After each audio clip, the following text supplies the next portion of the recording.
Makan gula biar nggak hipoglikemia. Welcome to Dokter Unair TV episode 2. Halo teman-teman, kembali lagi bersama aku Nur Afifah Naura. Dan pada pagi hari ini kita kedatangan Mas Ahmed dari Kedokteran 2019. Halo Mas. Halo. Nah, kali ini kita kedatangan tamu spesial teman-teman, yaitu Mas Ahmed ini merupakan mahasiswa FK Unair dari Palestina. Kita mau ngobrol-ngobrol santai sama Mas Ahmed tentang pengalaman Mas Ahmed kuliah di FK Unair, sekalian ngobrol-ngobrol sharing tentang perbedaan Indonesia dan juga Palestina. Gimana nih Mas Ahmed kabarnya? Sehat-sehat aja ya? Kabar sehat. Alhamdulillah. Mas Ahmed ini berarti udah semester 6 ya Mas ya? Nah, kira-kira so far enjoy gak nih kuliah di FK Unair? Ya tentu saja, enjoy, nyaman, senang, bisa alhamdulillah belajar di Fakultas Kedokteran Unair. Alhamdulillah. Ya Mas Ahmed, kan udah semester 6 nih, berarti udah ngelewatin banyak banget blok ya. Kira-kira mata kuliah apa sih yang paling Mas Ahmed sukai dan kenapa? Sebenarnya ada banyak mata kuliah yang saya suka, khususnya blok yang sistem integritas. Tapi kalau kita kembali ke ilmu yang dasar, saya lebih suka mungkin fisiologi atau faal. Ya, karena saya bisa bayangkan bagaimana tubuh kita kerja dan bagaimana kita bisa bayangkan semua mekanisme fisiologi yang terjadi di tubuh kita. Iya, aku juga ngerasa faal itu kayak seru banget gak sih dibandingin yang lain. Kalau dari blok sistem integrasi sendiri, Mas Ahmed paling suka blok integrasi yang mana? Mungkin yang saya lebih suka, yang paling lebih suka mungkin cardiorespiratory. Cardiorespiratory.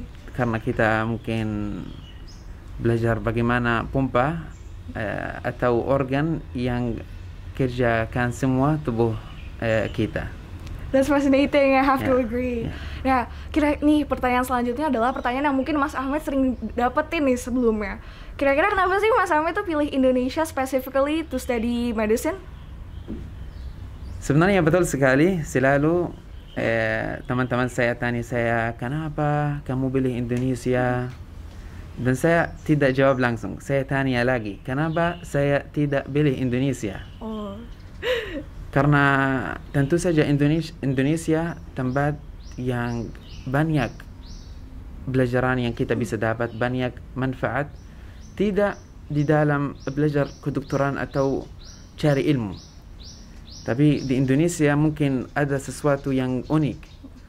Kita bisa belajar budaya, bagaimana orang Indonesia, akhlak atau bagaimana kebiasaan masyarakat Indonesia, dan juga Indonesia menurut saya dan tentu saja mungkin seluruh dunia tempat yang paling indah secara alami. Kita bisa mungkin wisata, jalan-jalan, dan Indonesia setelah saya mungkin search dan lihat-lihat, tempat juga yang luar biasa untuk belajar ilmu kedokteran. Jadi saya sangat lucky untuk pilih Indonesia untuk menjadi tempat belajar atau tempat yang saya akan dapat gelar dokter dari Indonesia. That's very flattering to hear. I mean, sebagai orang Indonesia kadang-kadang kita suka underestimate dan juga kita nggak respect banget nih apa sih yang Indonesia udah kasih buat kita, all the beauties inside Indonesia, because we stay here. Tapi setelah mendengar point of view dari Mas Ahmed, aku jujur secara personal lebih bersyukur ya aku tinggal di sini, and it makes me eager to visit all other places in Indonesia. Ya Mas Ahmed, out of all universities Indonesia, kenapa FK Unair? Ya sebenarnya dulu saya pernah datang di Indonesia sebelum menjadi mahasiswa. Saya ada kesempatan untuk datang ke Indonesia, dan waktu itu saya sudah masuk FK tapi di negara bernama Sudan. Saat itu di Sudan saya masuk, tapi terjadi masalah dan hasilnya tutup universitas di sana. Jadi saya datang ke Indonesia karena di sana libur selama 1 tahun dan lebih, tidak ada belajar, dan saya tidak bisa kembali ke Palestina. Ada kesempatan untuk datang di Indonesia, lalu saya mulai kenal Indonesia secara mata, secara fisik. Setelah itu saya Tania sebenarnya untuk mau belajar kedokteran sebenarnya di Malaysia, tidak di Indonesia. Karena saya pertama pergi ke Balikpapan, belum lihat Jawa, belum lihat universitas besar, belum. Orang yang saya tanya bagaimana belajar di Malaysia, dia tanya kenapa tidak di Indonesia. Anda bisa lihat di Jawa banyak universitas dan banyak yang universitas yang kasih beasiswa. Ada juga jalur tahfidz Al-Quran. Dan alhamdulillah saya orang hafidz Al-Quran dan saya bisa masuk jalur tahfidz Al-Quran, dan saya bersyukur dan apresiasi Universitas Erlangga atas terima saya atas beasiswa jalur tahfidz Al-Quran. Itu bagaimana saya bisa pilih UNER. Dan sebenarnya saya juga dapat kesempatan untuk dapat beasiswa dari Fakultas Kedokteran di Yogyakarta. Tapi saat saya konsultasi dengan teman-teman saya di Indonesia, mereka semua setuju bahwa FK UNER yang paling baik dan Anda harus pilih dengan blind. Silahkan pilih Fakultas Kedokteran UNER. Wah, keren banget nih ceritanya Mas Amit. This is very new to me because I've never known someone before yang lewat jalur hafal Al-Quran, dan itu kayak keren banget. Nah, Mas Amit sekarang udah 6 semester di sini. Kira-kira hal favorit apa sih yang Mas Amit temukan di FK Unair yang menurut Mas Amit kira-kira ini nggak ada nih di fakultas kedokteran lain? Sebenarnya banyak hal, mungkin saya karena tidak berinteraksi dengan fakultas di Indonesia yang lain, tapi secara umum mungkin dari pengalaman saya di Palestina, dari mungkin Sudan dan lain, bahwa di Indonesia mungkin hubungan dengan dosen sangat mudah dan dosen sangat humble. Kita bisa easy to contact, dan dosen kita di FK selalu menasihati kita. Dari sisi bagaimana kita belajar, dari sisi bagaimana kita bisa paham budaya Indonesia. Saya sendiri di awal mungkin ada kendala untuk memaham mungkin budaya Indonesia beberapa hal. Mereka alhamdulillah paham. Lalu mereka ajar saya bagaimana Anda bisa menerima dan bagaimana Anda bisa paham orang Indonesia agar Anda bisa hidup di Indonesia tanpa masalah. Dan itu yang mungkin hubungan dengan dosen-dosen itu yang buat saya juga atau memotivasi saya untuk belajar, untuk tetap semangat. Ya, aku juga setuju sih. Dosen-dosen di FK Unair ini kayak enak banget gitu untuk diajak berbicara, berdiskusi, dan saat kelas pun mereka juga sangat membiarkan kita untuk bertanya dan menggali dari materi apa yang telah mereka berikan gitu kepada kita. Ya, Mas Amit, dari tadi kan kita udah sempat ngobrol-ngobrol ya Mas sebelumnya. Nah, kita sempat singgung nih masalah makanan. Nah, kalau dari Mas Amit sendiri, makanan yang Mas Amit paling suka apa? Misalnya kalau lagi kantin gitu, Mas Amit pesan apa di Med Cafe? Secara umum, saya bisa makan mungkin semua makanan Indonesia. Wow. Ya, tidak ada masalah. Kalau kita di Med Cafe, pertama kali saya makan nasi goreng. Oh, iya. Ya, pertama kali, dan belum bersiap untuk coba yang lain karena saya sudah coba nasi goreng di tempat sebelum masuk FK. Jadi saya suka nasi goreng. Tapi secara langkah-langkah atau langkah demi langkah, saya setelah itu mulai suka soto, ayam goreng, dan makanan yang lain. Sampai saya sudah coba semua makanan di sini. Iya. Keren banget sih, kayak nasi goreng emang makanan sejuta umat ya. Kayak kita di sini para tim Dokter Unair TV juga sukanya nasi goreng semua. Keren. Terus Ahmed udah cobain makanan-makanan dari berbagai macam places di Indonesia ya, nggak cuma makanan yang ada di Surabaya aja. Nah, Mas Ahmed, dari tadi aku perhatiin kayak udah lancar banget nih bahasa Indonesianya. Nah, gimana persiapan Mas Ahmed untuk speak Indonesian very fluently seperti ini? Sebenarnya saya sampai saat ini belum mungkin lancar. Ini kecobaan saya untuk praktik apa yang saya sudah belajar. Secara umum saya tidak pernah masuk kursus untuk belajar bahasa Indonesia. Wow, keren banget. Saya mungkin belajar bahasa Indonesia, ngobrol-ngobrol, gaulan, atau berbicara dengan teman-teman, atau dengar video-video di YouTube. Itu juga yang paling manfaat untuk saya. Saya ikut beberapa mungkin program atau ikut beberapa YouTuber Indonesia yang saya bisa dapat kosa kata dari mereka. Itu yang mungkin metode yang paling saya pakai selama saya belajar bahasa Indonesia. Pas awal Mas Ahmed sampai di Indonesia nih, kan masih unfamiliar dengan bahasanya. Pernah nggak sih Mas ada kejadian di mana ada miskom bahasa atau ada kendala dari bahasanya Mas Ahmed sendiri? Ya, tentu saja. Saya pernah sebenarnya banyak mungkin situasi yang saya hadapi selama saya tidak paham bahasa Indonesia di dalam pasar antara teman-teman. Tapi sebenarnya yang paling bahaya, saya mungkin ragu-ragu apakah sebut hal ini atau tidak. Tapi mungkin saya akan sebut, tidak apa-apa. Pada beberapa hari saya diundang oleh FK untuk ada tim untuk akreditasi FK UNER. Dan sebelumnya ada simulasi bagaimana mungkin kita akan terima tamu ini, sikapnya bagaimana kita sebagai FK mahasiswa Fakultas Kedokteran represent FK UNER. Sebenarnya sedang yang terjadi pada waktu itu di dalam bahasa Indonesia dan saya masih baru dan tidak paham akreditasi apa untuk apa. Lalu ada dosen tanya saya, bagaimana Anda bisa jawab tentang jika misal orang tanya Anda kenapa Anda pilih Indonesia. Setelah itu sebenarnya saya tidak paham bahwa saya akan berbicara dengan orang yang lain.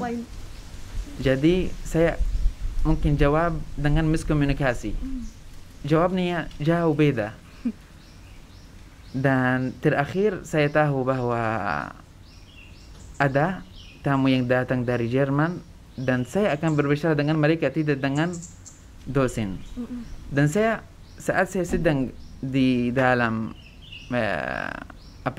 session atau simulasi, saya tidak paham apa yang terjadi. Jadi saya duduk aja dan dengar tanpa paham apa yang terjadi di dalam sedang. Tapi setelah itu saya tanya, ya sudah, lalu mungkin teman-teman sudah jelaskan untuk saya. Ya mungkin ini mungkin kondisi ini mungkin tidak terlalu jelas karena banyak saya kaget atau saya duduk di tempat yang saya tidak paham apa yang terjadi, itu aja. Lalu waktu saya jawab jauh atau salah. Ya.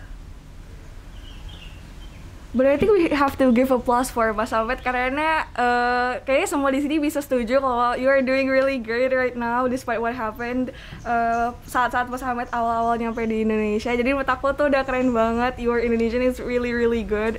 I think we have to give you credit for that. Nah, Mas Ahmed kan udah semester 6 nih. Tahun depan udah mulai koas.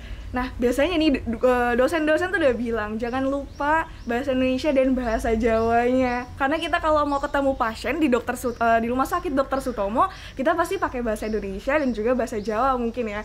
Nah, kira-kira Mas Ahmed sendiri udah ada persiapan khusus gak nih Mas untuk bahasa Indonesianya saat nanti koas? Atau mungkin Mas Ahmed udah belajar sedikit bahasa Jawa?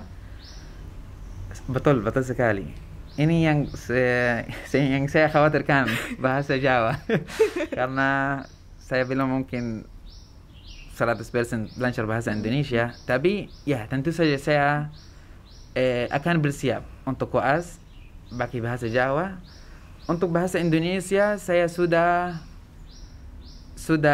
coba dengan Basyan, dan Basyan sudah paham saya, kita bisa berbicara, bisa saling memahami.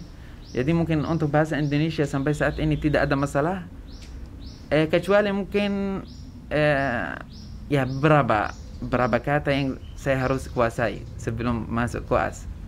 Tapi tentu saja dari pengalaman saya dengan praktik saling bertemu dengan Basyan, mungkin tentu saja bahasa akan semakin baik dan semakin bisa dipahami. Amin, amin. Nah, Mas Ahmed udah 3 tahun nih ya di Surabaya kurang lebih. Mas Ahmed sekarang ngekos kah? Saya di Mojo, area iya. Mojo, ya. Kalau aku sendiri aku nggak hafal ya Mas area di Surabaya, tapi ini mungkin teman-teman yang nonton Dokter Unair TV hari ini tahu Mojo dan Mas Ahmed tinggal di daerah situ teman-teman. Dulu saya tinggal di belakang kampus di Kedung Soroko.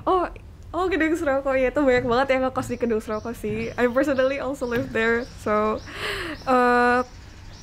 nah, Mas Ahmed, kendala terbesar yang Mas Ahmed alami pas pertama kali sampai di Indonesia kira-kira apa Mas? Selain bahasa mungkin? Ya, sebenarnya 2 hal yang tidak bisa dibahas dari masalah atau kesulitan yang saya hadapi, yaitu bahasa dan makanan. Oh iya. Ya, Pas itu di awal. susah ya? Itu juga sebenarnya pelajaran penting untuk orang yang mungkin akan hadapi masalah bahasa atau masalah makan. Di awal itu yang kesulitan karena kita belum mencoba, belum terbiasa, belum belajar. Tapi dengan waktu saya semakin lebih suka makanan Indonesia, semakin suka berbicara di dalam bahasa Indonesia. Dan saya suka banget untuk berbicara di dalam bahasa Indonesia, dan harapan saya nanti bisa paham bahasa Jawa. Karena betul-betul orang Indonesia mungkin di luar FK, karena tentu saja hidup kita banyak di luar kampus. Jadi orang Indonesia semuanya suka jika saya pakai bahasa Jawa. Iya. Ya. Karena saya bisa pakai beberapa kata, saya lihat reaksi mereka luar biasa. Gimana sih Mas Ahmed caranya Mas Ahmed overcome barrier bahasa dan juga membuat Mas Ahmed itu, gimana caranya Mas Ahmed membuat diri Mas itu berani untuk mencoba makanan-makanan Indonesia yang awalnya tuh sangat unfamiliar gitu untuk Mas sendiri? Ya, ini tujuan saya sebenarnya. Saya di Indonesia, kalau saya datang ke Indonesia dan dapat gelar doktor aja dan kembali, dari sisi saya belum pas. Saya harus belajar budaya.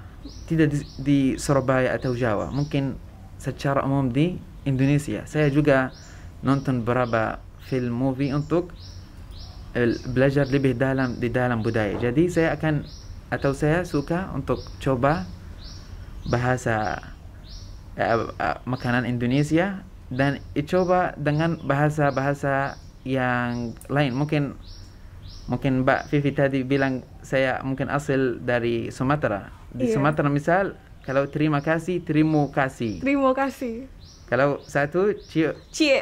Ya, saya suka juga belajar budaya-budaya yang lain di dalam Indonesia sendiri. Karena terbiasa kalau saya di restoran, tambah cie. Tambah satu cie, lagi. satu porsi lagi. Ya, jadi saya sempat hafal dan suka belajar budaya. Itu yang buat saya rajin. Walaupun kita punya tugas banyak di dalam kedokteran, FK, banyak ujian, tapi ini harus tidak kendala untuk kita untuk belajar dan tahu lebih dalam tentang budaya masyarakat Indonesia. Keren banget ya, kayaknya ini aku yang harus contoh sih teman-teman ini. Budaya sendiri untuk mempelajari dan cinta dengan budaya kita sendiri itu penting juga. Nah, Mas Ahmed selama di Surabaya atau mungkin di Indonesia, Mas Ahmed udah ke berbagai tempat. Mas Ahmed tuh sebenarnya punya support system sendiri nggak sih? Boleh di-spill nggak sih Mas? Kira-kira support system Mas Ahmed ini siapa? Teman-teman Mas Ahmed di sini siapa yang dengan selalu mensupport Mas Ahmed dari awal sampai sekarang? Ya, tentu saja saya tidak bisa survive sendiri. mungkin untuk belajar di sini, kecuali dengan ada yang dukung, ada yang support saya, khususnya di Indonesia. Mulai mungkin dari teman-teman yang pertama kata, jangan khawatir, santai, tenang, duduk, minum. Itu yang laku yang pertama. Ya, saya lihat juga teman-teman semuanya ramah dan semuanya kita mungkin mereka ajak ngobrol, ajak mungkin kita minum ngopi ya, dan banyak dukungan dari teman-teman saya agar saya mungkin bisa survive, khususnya masa lalu waktu saya tidak bisa bahasa Indonesia. Sebenarnya masa itu susah.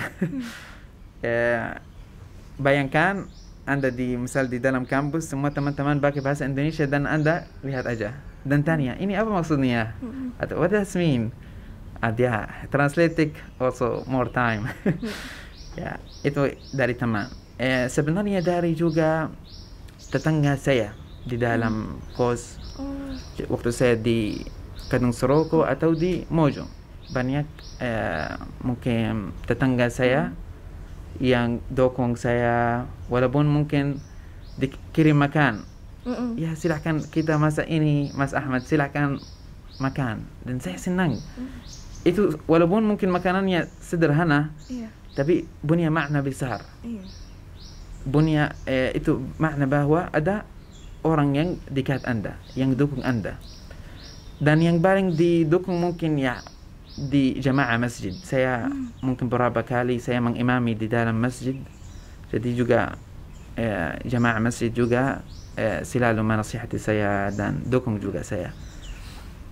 Dan juga beberapa dosen dari IFK UNIR. Alhamdulillah banyak sebenarnya yang kemarin saya sempat COVID, banyak yang telepon saya, banyak yang kirim makan. Itu juga sampai saat ini saya tidak akan lupa semua hal ini, karena waktu itu lewat masa yang mungkin susah saat saya sakit, apalagi saya jauh dari keluarga saya. Banyak alhamdulillah dosen yang dukung dan ya support saya selama saya belajar di sini. Alhamdulillah ya Mas ya. Mas Ahmed sendiri kan tadi sempat singgung ya kalau misalkan sebelum Mas Ahmed kuliah di FK UNAR ini, Mas Ahmed sudah pernah ke Indonesia sebelumnya. Nah, first impression apa sih yang Mas Ahmed miliki saat pertama kali banget di Indonesia? Sebenarnya sebelum saya datang di Indonesia, saya tahu Indonesia mungkin, dan bahwa Indonesia tanah yang indah, banyak tempat wisata, island dan lain. Indonesia terkenal dengan orang yang ramah, yang suka senyum atau mudah senyum dan selalu friendly. Ini yang sebelum saya datang di Indonesia dan saya saksi saat saya datang di Indonesia. Yang saya betul-betul saya belum tahu bahwa Indonesia punya universitas yang tinggi dan pendidikan yang tinggi. Hal ini saya belum tahu. Waktu saya datang di Indonesia dan saksi dengan mata saya, itu yang buat saya juga untuk coba cari jalan untuk lanjut belajar di Indonesia. Jadi waktu dengan mungkin bangunan yang masya Allah tinggi, saya di Jakarta, dan universitas yang mungkin tinggi, dan waktu saya cari dan lihat ranking universitas di Indonesia tinggi, itu yang sesuatu yang surprising me dan yang membuat saya untuk belajar dan seeking to get chance to study in Indonesia. Ih, keren banget Mas. Nah, ngomongin tadi masalah budaya dan culture kali ya. Kan sekarang lagi bulan Ramadan ya Mas ya. Apa sih perbedaan Ramadan di Palestina dan juga Ramadan yang Mas rasakan sekarang di Indonesia? Mungkin sudah 2 tahun ya Ramadan di sini. Ya, sebenarnya karena Ramadan itu dari agama kita, Islam, dan alhamdulillah mayoritas penduduk Indonesia Muslim dan juga di Palestina, secara umum tidak ada perbedaan di dalam misal ibadah, di dalam melaksanakan Ramadan secara umum. Tapi tentu saja yang mungkin yang baru untuk saya mungkin selama Ramadan mungkin saya tinggal di kos, tidak ada keluarga, dan makan mungkin sendiri atau dengan teman-teman saya. Di Palestina mungkin sesuatu yang unik, kita semuanya pada buka puasa semua keluarga buka bersama. Dan saat saya datang di Indonesia, mungkin ini karena tentu saja tidak ada karena saya jauh dari keluarga, itu yang mungkin buat saya lumayan feel homesick. Di sisi yang lain di Indonesia saya lihat banyak aktivitas mungkin takjil makan di Indonesia dimanapun, dan saya lihat juga bagaimana masyarakat bersiap untuk Ramadan, bagaimana ya tentu saja persiapan untuk salat tarawih, tapi di Indonesia sebenarnya persiapan lebih serius. Saya lihat mungkin sebelum salat dari berapa menit sudah orang keluar dari rumah dan mau bersiap untuk pergi ke masjid. Itu yang mungkin sesuatu yang unik, yang mungkin menurut saya yang paling unik itu buka bersama. Ya, buka bersama pinggir jalan atau di masjid atau semua tempat bisa buka bersama di Indonesia. Tidak ada masalah. Ya. Betul banget. Buka bersama itu sebuah tradisi yang mungkin orang Indonesia punya gitu. Misalkan buka bersama dengan teman, misalkan dengan organisasi mereka gitu. Nah, dari semua yang Mas Ahmed sebutkan tadi, kira-kira dari semua itu mana sih hal favorit tentang Ramadan yang Mas Ahmed rasakan di Indonesia dan juga di Palestina? Kalau dari saya, yang saya paling suka salat tarawih. Oh, salat tarawih. Salat tarawih selama saya di Palestina dan juga di Sudan dan di Indonesia, saya sebenarnya sebelum Ramadan saya sudah bersiap untuk tarawih karena saya selalu yang mengimami saat salat. Jadi saya sudah hafal, sudah bersiap karena beberapa masjid minta saya baca satu juz selama satu malam. Jadi saya harus hafal satu juz ini atau harus kuasai semua Al-Quran.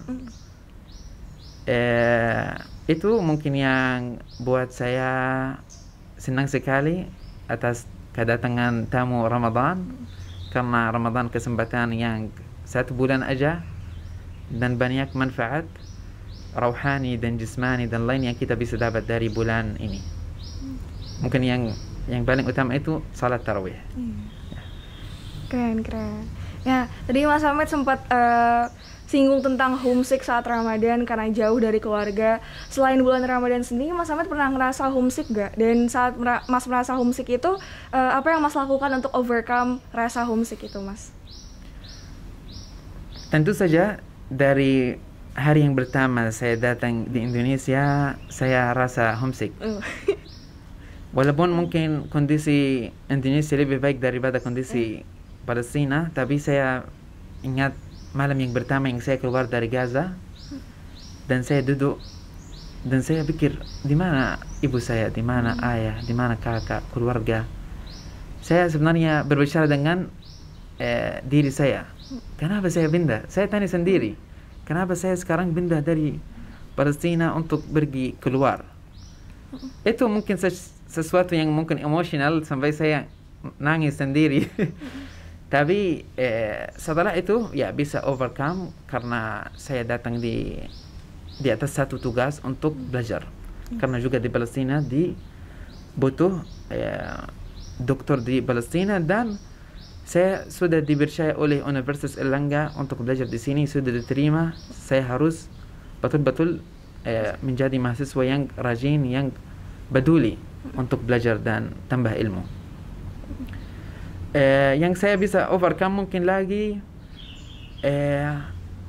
ingat tugas saya, lalu telepon keluarga saya, tentu saja video call atau yang lain, dan mensibukkan waktu dengan belajar atau dengan tambah ilmu yang lain selain ilmu kedokteran juga. Mas Ahmad selama liburan ini kan udah 3 tahun kuliah Mas, banyak liburan semester pendek, semester ganjil ataupun semester genap. Mas pernah liburan menggunakan liburan tersebut untuk pulang nggak Mas? Ya, ini yang soal mungkin ya yang susah, tapi yang terjadi dengan saya tidak pernah sampai saat ini kembali ke Palestina. Mungkin banyak orang tahu sebabnya bahwa saya tidak di Palestina secara umum, tapi dari kota yang sekarang di dalam blokada. Blokada itu sebagai penjara. Susah keluar dan susah masuk.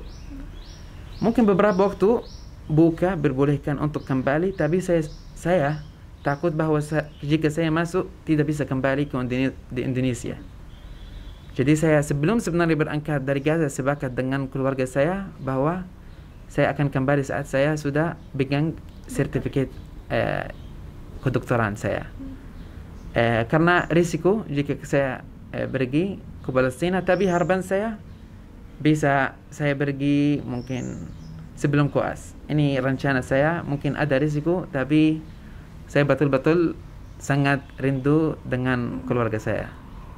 Ya, mungkin di sini aku bantuin juga doa ya Mas, semoga bisa pergi pulang lagi sebelum koas sesuai yang Mas inginkan. Amin. Nah, mungkin untuk mengobati sedikit homesick nih Mas, kira-kira ada nggak sih Mas perkumpulan mahasiswa dari Palestina di Indonesia yang mungkin teman-teman Mas selama ini gitu Mas?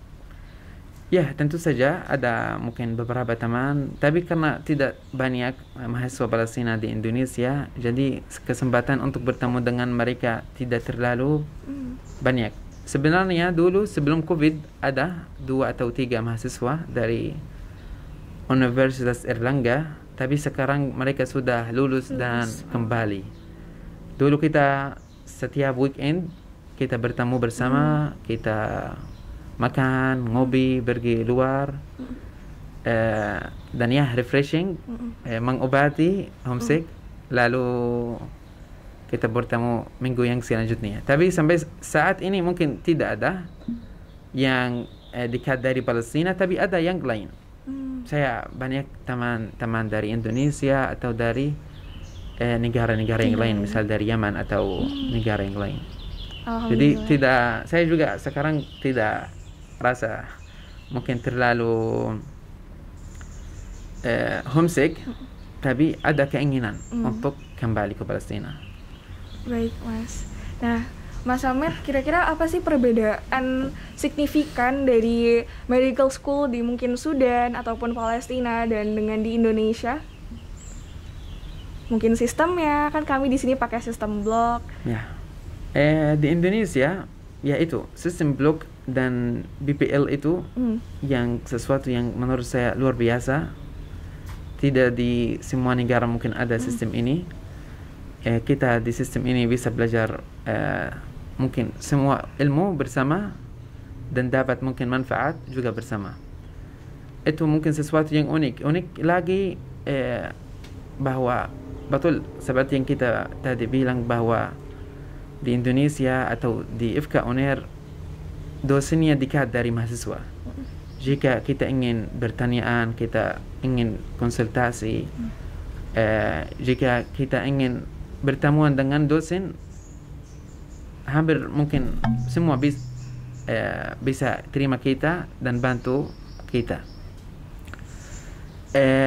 Mungkin juga sebenarnya di Palestina, tapi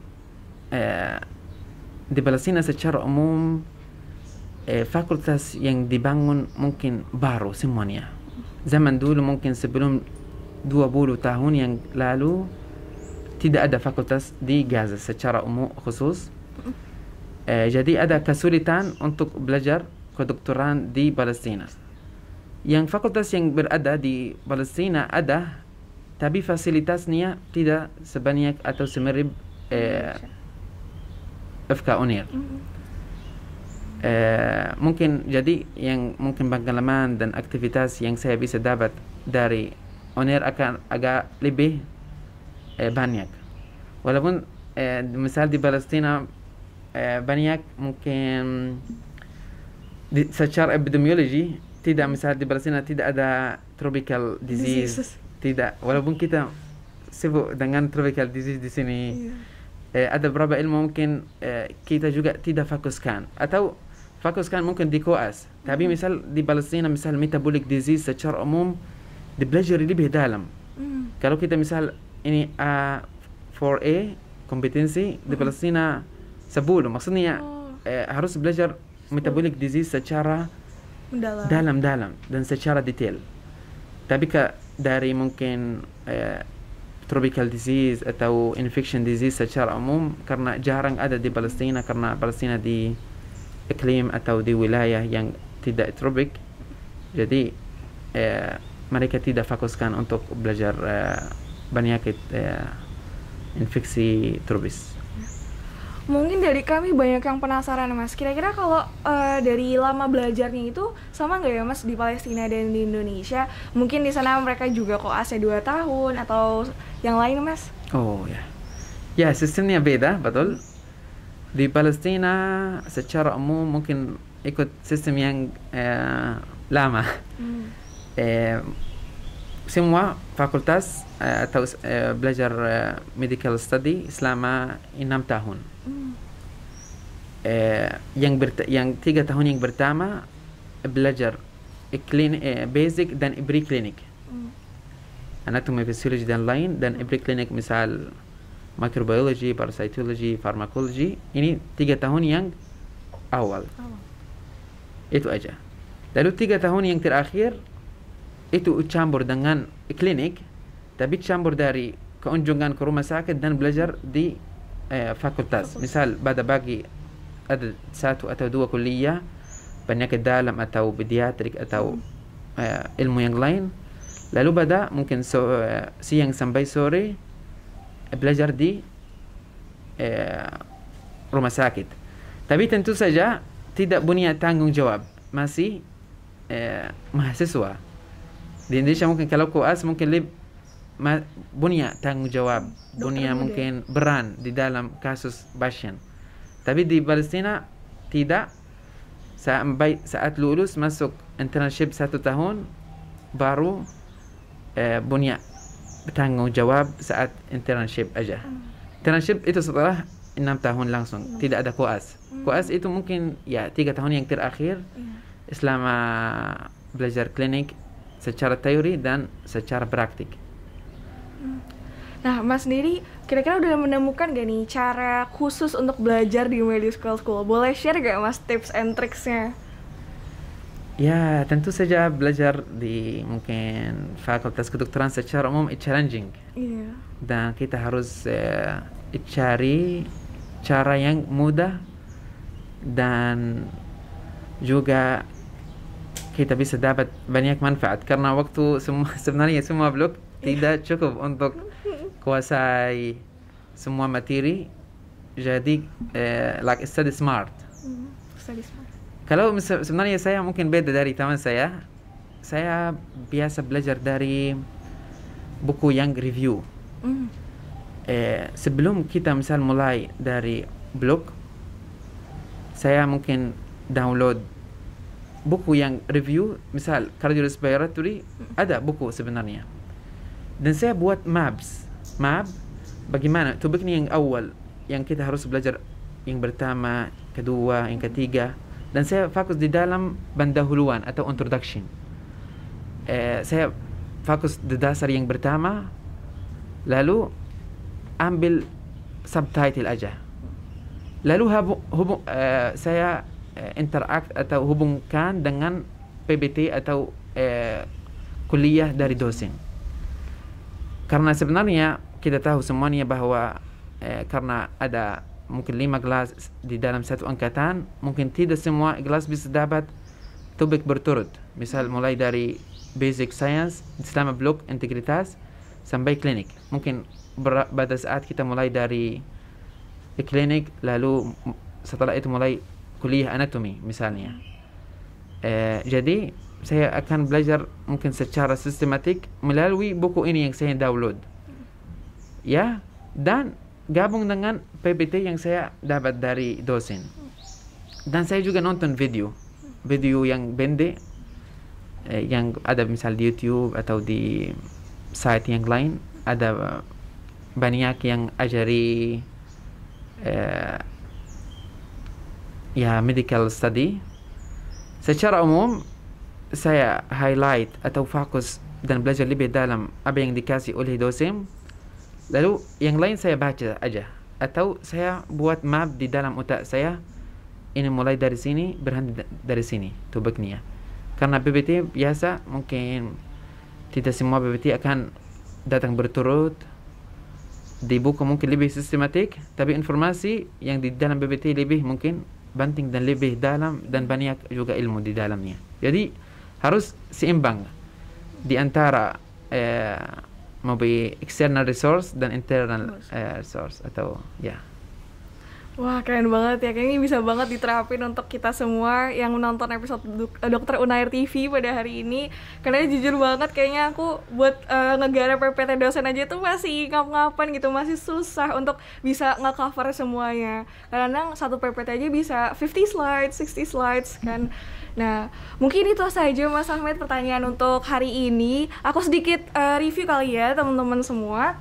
Mas Ahmed ini dari Palestina, dan kalau misalkan Mas Ahmed ditanya kenapa Mas Ahmed belajar kedokteran di Indonesia, lalu Mas Ahmed jawab ya kenapa enggak gitu. Indonesia, negara kita ini adalah negara yang sangat indah teman-teman, very culture-nya itu sangat banyak gitu, yang kita belajar dari Mas Ahmed sendiri gimana sih untuk respect and love our own culture and all of our differences. Dan dari Mas Ahmed sendiri juga pas pertama kali Mas Ahmed sampai di Indonesia, first impression-nya yang nempel banget sama Mas Ahmed adalah orang-orang Indonesia tuh ramah, murah senyum, dan itulah yang Mas Ahmed rasakan, teman-temannya ramah. Nah, kalau untuk secara culture sendiri, Ramadan di Indonesia dan di Palestina kurang lebih itu sama teman-teman. Tapi hal yang paling Mas Ahmed sukai di Indonesia adalah tarawihnya, dan kebetulan Mas Ahmed juga sering diminta menjadi imam ya Mas ya untuk sholat tarawih.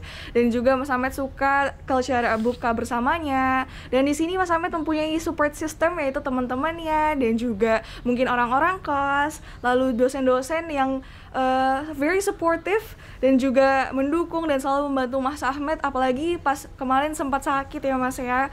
Jadi ini new information banget untuk kita teman-teman semua. Dan cara belajarnya Mas Ahmed gimana sih? Tadi Mas Ahmed download buku review, jadi Mas Ahmed bisa belajar secara sistematis, lalu Mas Ahmed membuat maps dan akan dikorelasikan dengan PPT yang sudah diberikan oleh dosen. Dan juga Mas Ahmed suka nonton YouTube video-video singkat yang menjelaskan lebih dalam tentang materi yang dijelaskan oleh dosen. Dan ini patut banget dicoba dan diterapkan untuk teman-teman semua. Kayaknya aku juga bakalan coba sih jujur untuk baca di luar PPT dosen aja. Mungkin gitu Mas Ahmed. Terima kasih banyak Mas Ahmed udah menjadi narasumber di Dokter Unair TV pada pagi hari ini. Aku yakin ini bakalan motivational and also very eye-opening untuk teman-teman semua yang nonton video Dokter Unair TV. Sama-sama. Dan saya juga berterima kasih atas keundangan saya pada pagi hari ini dan pada yang kesempatan yang luar biasa menurut saya. Terima kasih banyak. Terima kasih banyak Mas Ahmed. Thank you everyone for watching. Jangan lupa like dan subscribe YouTube Lingua dan juga Dokter Unair TV, dan follow Instagram Lingua di LPPM Lingua. Like juga ya posannya. See you teman-teman di episode selanjutnya. Dadah.